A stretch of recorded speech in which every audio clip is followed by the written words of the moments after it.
Hello students, मैं doctor निधि शर्मा आज आपके साथ डिस्कस करूंगी डायगोनल रिलेशनशिप और इसको हिंदी में बोलते हैं विकर्ण संबंध।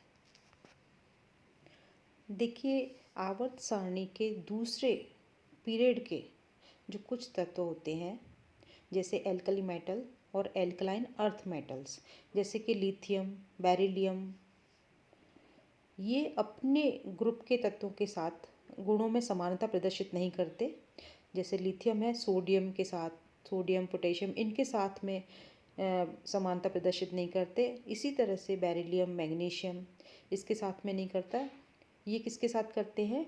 जो इनसे डायगोनली होते हैं, विकर्ण पर स्थित होते हैं। तो जैसे लिथियम है तो लिथियम क्या है? दूसरे ग्रुप का जो डायगोनली सिचुएटेड है, लिथियम मैग्नीशियम के साथ करेगा और बेरिलियम जो है वो एल्यूमिनियम के साथ। ठीक इसी प्रकार बोरोन सिलिकॉन के साथ करता है। तो ये अपने ग्रुप में समानता प्रदर्शित ना करके ये कैसे करते हैं?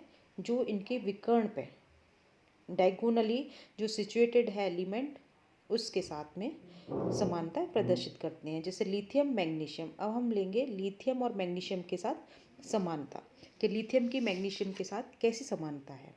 देखिए, फर्स्ट पॉइंट जो है, मैग्नीशियम की तरह लिथियम भी एक कैसा है? हार्ड है। और इसके मेल्टिंग पॉइंट और बॉइलिंग पॉइंट जो होते हैं वो कैसे होते हैं? हाई होते हैं। जबकि एल्कली मेटल्स को अगर हम देखें तो उनके मेल्टिंग पॉइंट्स और बॉइलिंग पॉइंट कैसे होते हैं? लो होते हैं। सेकेंड पॉइंट देखते हैं हम। सेकेंड पॉइंट क्या है कि इनका जो स्मॉल साइज है, ये स्मॉल कैटाइन होने की वजह से कैसे कोवलेंट करैक्टर प्रदर्शित करते हैं। जबकि एल्कली मेटल्स कैसे कंपाउंड्स बनाते हैं हम जानते हैं अच्छे से, आयनिक कंपाउंड्स बनाते हैं और ये आयनिक प्रकृति के होते हैं।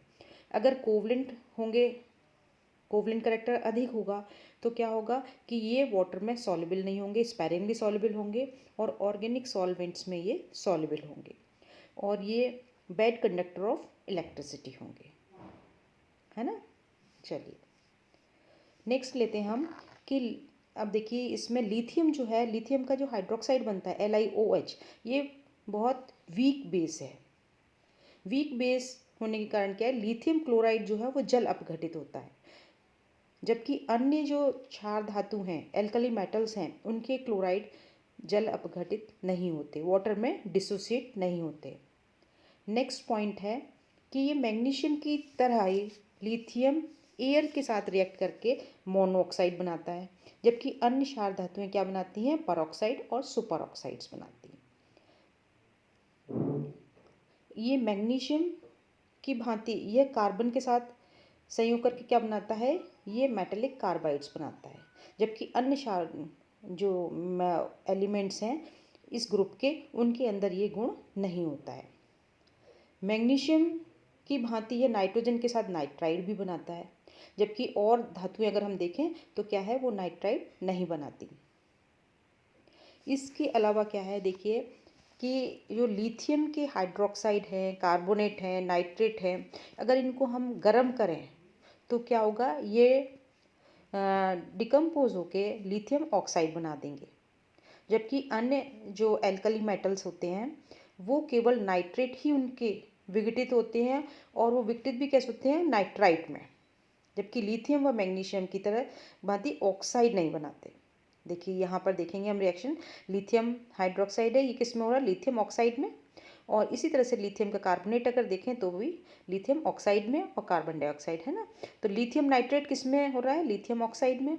इसी तरह से मैग्नीशियम नाइट्रेट अगर देखें तो वो भी मैग्नीशियम ऑक्साइड में होता है। जबकि पोटेशियम नाइट्रेट अगर हम ले लें, इसी ग्रुप का दूसरा एलिमेंट अगर हम ले लेते हैं लिथियम के ग्रुप का पोटेशियम, तो पोटेशियम नाइट्रेट किस में होता है? पोटेशियम नाइट्राइट में होता है, ना कि वो ऑक्साइड में होता है। ठीक है। अब हम लेंगे, ये तो हमने क्या लिया? लिथियम और मैग्नीशियम की समानता। अब हम लेंगे बेरिलियम की एल्यूमिनियम के साथ समानता। बेरिलियम के लिए एल्यूमिनियम भी किस तरह से है? डायगोनली है। अब देखिए कि एल्यूमिनियम की तरह बेरिलियम भी, जो बेरिलियम धातु है उसके ऊपर ऑक्साइड की एक प्रोटेक्टिव लेयर होती है जिससे इनके ऊपर एसिड का प्रभाव नहीं पड़ता।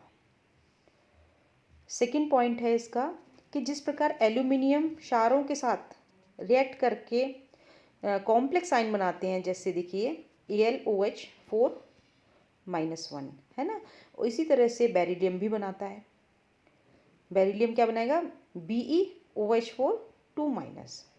तो ये क्या करते हैं कि क्षारों के साथ मिलकर कॉम्प्लेक्स आयन बनाते हैं। दोनों के जो ऑक्साइड्स होते हैं वो बहुत हार्ड होते हैं और इनसॉल्युबल होते हैं, और ये जो मेल्टिंग पॉइंट है वो कैसे होते हैं, बहुत हाई होते हैं। ये जो ऑक्साइड है इनके ऑक्साइड और हाइड्रोक्साइड दोनों ही NaOH सॉल्यूशन के साथ कॉम्प्लेक्स सॉल्ट बनाते हैं जो सॉल्युबल होते हैं।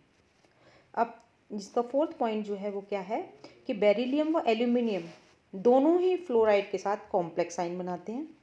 देखिए यहाँ देखिए बेरिलियम बना रहा है और यहाँ ये एल्यूमिनियम भी बना रहा है ना।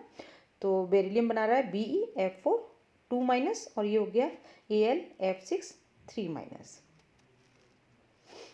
अब इसके अलावा क्या है कि इसके जो क्लोराइड हैं दोनों के ही, बेरिलियम क्लोराइड और एल्यूमिनियम क्लोराइड BeCl2 और AlCl3 दोनों कैसे हैं, कोवलेंट नेचर के हैं।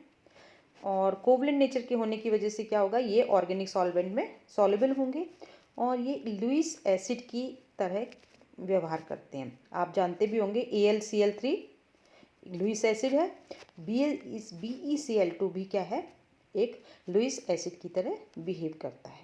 और इन दोनों की जो संरचनाएं होती हैं वो कैसी होती हैं, सेतु युक्त बहुलकीय होती हैं।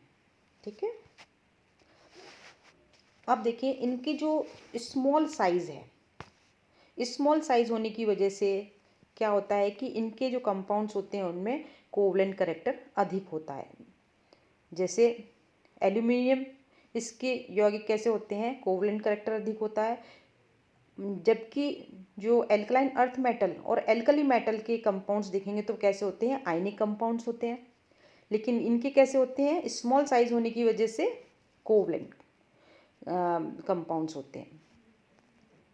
इसके अलावा जो क्षारीय मृदा धातुएं हैं वो कार्बन के साथ संयोग करके MC2 टाइप के कार्बाइड बनाती हैं जो वाटर से रिएक्ट करके एसिटिलीन को मुक्त कर देते हैं। लेकिन बेरिलियम के कार्बाइड कैसे होते हैं, BE2C जो जल के साथ रिएक्ट करके क्या करते हैं, मीथेन को मुक्त करते हैं।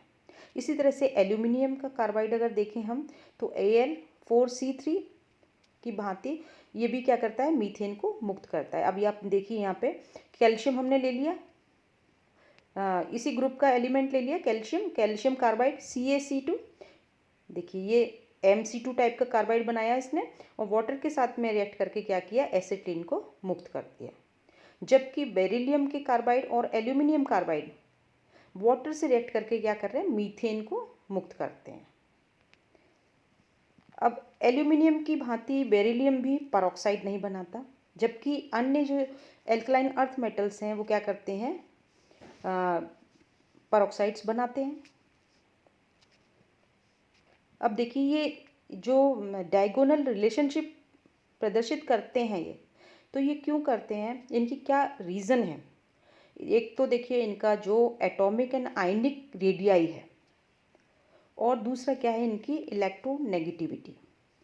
तो जैसे देखिए लिथियम और मैग्नीशियम, इनके जो रेडियाई हैं आप देखें इनको, atomic and ionic radii, atomic radii है लिथियम का 152 और मैग्नीशियम का है 160। इसी तरह से लिथियम आयन का है 76 और इसका है 72।